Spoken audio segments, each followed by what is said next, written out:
Hi, welcome back to Q Entertainment, where I'm playing Magic the Gathering. So in the previous video we completed the color challenge, and if I click play it's no longer in the menu, although the button's still there, but I think it's just because it's the last event I played. So at the end of the previous video we received a couple of packs, so I'll be opening them in this video. I think there's just 2 packs, so let's see, open the first one. So pretty much all the cards are new. Let's see. It codifies destiny. You gain life for each foretold card you own in Excel. That's interesting. So you have to like foretell a bunch of cards. And High Spine Pillar, tap target creature or artifact. Way down.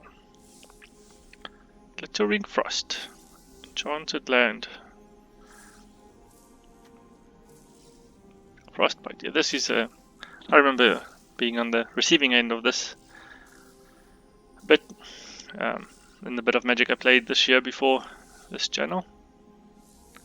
Dwarven Reinforcements. It's an interesting grade. 2 dwarf tokens. And Aldefang Disciple. Each opponent discards a card. Interesting. And then this should be a rare card. Whenever another non-token elf or berserker, you could roll dice, draw a card, and you lose 1 life. Yep, that's typical. All black Magic. Magic the Gathering. Magic, of course. Lots of life. You lose life and stuff. And so these icons here on the top right, they show you the you have these wild cards, uncommon and rare. Also you can click here or just help move your mouse. It shows you I have 10 common, 6 uncommon, 2 rare, 0 mythic. And I'll go show you in a minute how that works. Let's open another pack.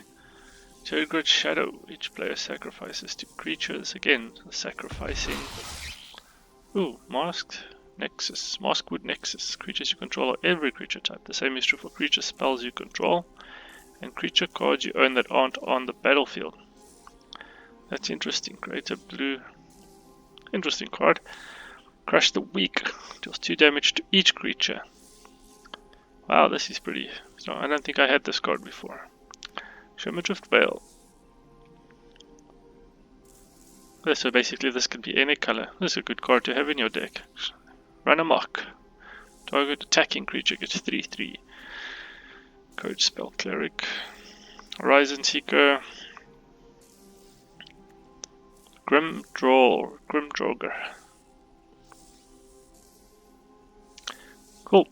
Okay, so what are these wild cards? They're called wild cards for. So when you go to your decks, these are the decks you get for free or you unlock as you complete the color challenge. So basically, I don't have to create a deck, sorry. I can just click on, I think, collection here. And this will show, let's zoom out. This shows all the cards in your collection that you have available to you to make a deck. And above each card is a little triangle. There's actually four little squares. Basically, when they're orange like this, it means you own that card, and so other 4 means you don't have it in your collection.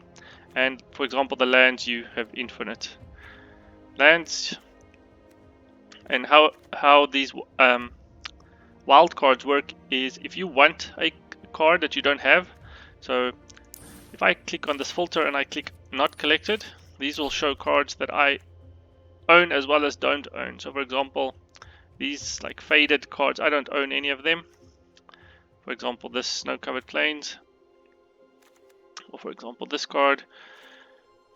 So if for example I want one, I could unlock them by playing more and receiving more packs, but I could just I could click on this craft button, and then I could click here, and then it sort of shows me that I will consume 1 common card, and this shows that I have 10, and down here it shows that I don't have any of them.